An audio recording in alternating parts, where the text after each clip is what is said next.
छोटे छोटे बच्चे को हम इंग्लिश सिखाना अच्छा समझते हैं। हम कहाँ से शुरुआत करते हैं? ABC से।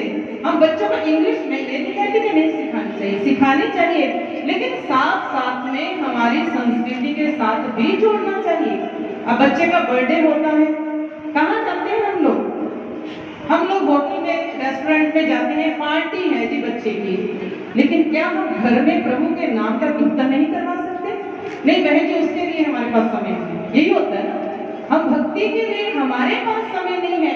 मैं इसमें बच्चों का कसूर नहीं निकालूंगी। स्वामी विवेकानंद जी बहुत सुंदर कहते हैं, जब एक बच्चा धार्मिक स्थान पर जाता है मुझे बहुत खुशी होती है, लेकिन जब एक वृद्ध धार्मिक स्थान पर जाता है मुझे रोना आता है। किसी ने पूछा, स्वामी जी आप ये ऐसा क्यों कह रहे हैं? आपको इससे क्या मतलब? खुशी हो, रोना आए, बच्चा जाए, वृद्ध जाए, आपको इससे क्या मतलब? तो उन्होंने बहुत सुंदर कहा, कहते जब एक बच्चा धार्मिक स्थान पर जाता है, कहीं भी जाता है, बल्कि उसमें क्यूरियोसिटी होती है हर चीज को जानने की। वो क्वेश्चन पुट करेगा, माँ हम यहाँ क्यों आए हैं? यहाँ क्या होता है? ये मंदिर में आए, यहाँ ज्योति क्यों जलाई गई? माँ यहाँ घंटी क्यों बजाएगी? यहाँ शब्द क्यों लगाया गया? होता है कि नहीं होता? बच्चे में एक क्यूरियोसिटी होती है। हम बच्चों को जब वो क्वेश्चन पुट करेगा तो आपको रिप्लाई करना पड़ेगा, आपको जवाब देना पड़ेगा। हो सकता है कभी उसको सही जवाब मिल जाए और बच्चा अपने जीवन के लक्ष्य को पूर्ण कर जाए। ऐसे ही आज हम बच्चों को, अब माँ है टीवी के सामने बैठी है, बहुत सारी बहनें, अगर मैं हाथ खड़ा कर रहा हूँ, अच्छा सीरियल कौन कौन देखता है? हाँ जी, सभी देखते होंगे। बहुत से लोग कहते हैं बहन जी हम तो फैमिली ड्रामे देखते हैं। फैमिली ड्रामे देखते हैं ना, तो उसमें क्या होता है?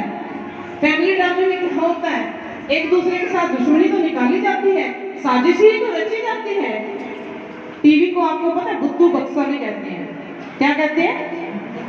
हमें वो बुद्धू बनाते हैं, हम बुद्धू ही तो बनते हैं। हमें पता है स्टोरी में क्या होता है, लेकिन फिर भी हम देखते हैं। हम बच्चों को क्या संस्कार देंगे? जो संस्कार एक बच्चा अपनी माँ के गर्भ में लेता है, जैसा बच्चा सुनेगा।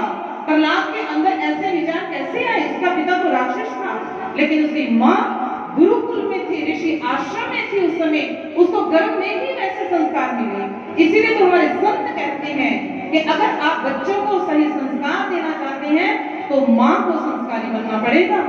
अगर माँ संस्कारी नहीं है, जैसे हमने कथा के माध्यम से श्रवण किया कि वो वृद्ध को छोड़कर चले गए। आज देखिए कितने वृद्ध आश्रम बन गए हैं।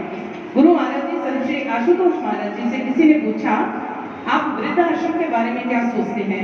आप वृद्ध आश्रम क्यों नहीं खोल रहे?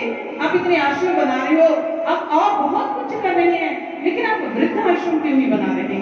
तो गुरु महाराज जी ने कहा कि हम ऐसी संस्कृति अपने शिष्यों को नहीं देते जो अपने वृद्धों का सम्मान ना करे।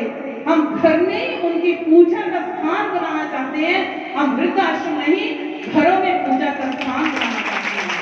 और गुरु महाराज जी बना रहे हैं, वो दे रहे हैं वैसी संस्कृति अपने बच्चों को, अपने शिष्यों को, अपने श्रद्धालुओं को, ताकि बच्चे अपने माँ बाप का सम्मान सीखें। दिव्य ज्योति जागृति संस्थान केवल ज्ञान के माध्यम से, ये नहीं कि आपको 4 मंत्र दे दिया आप जाप कर लो, ये नहीं है गुरु की पहचान।